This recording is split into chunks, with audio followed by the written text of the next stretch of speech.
تقول ليلى عبد اللطيف المعروفة بتوقعاتها إنها تتمتع بما تصفه إلهاماً لا تملك له تفسيراً حسب قولها. وتعزي ليلى عبد اللطيف توقعاتها التي لم تتحقق إلى كونها من البشر، وأنها قد تصيب وتخطئ، كما ترفض وصفها بالكاهنة. أما فيما يتعلق بتوقعاتها للأحداث السياسية والسياسيين التي يراها منتقدوها عادية وتشبه التحليل السياسي، فإن ليلى عبد اللطيف تعترض على هذه الانتقادات وتقول إنها لم تدرس السياسة ولا يوجد من يساعدها من خلف الستار على حد تعبيرها.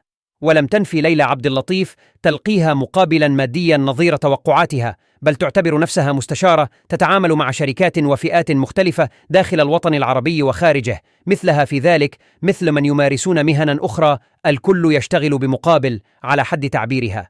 فكيف تفسر ليلى عبد اللطيف توقعاتها غير السارة في معظمها؟ وما قولها فيما قد تلحقه توقعاتها ببعض الناس من أذى لمشاعرهم؟ وما هي الجهات التي تتعامل معها؟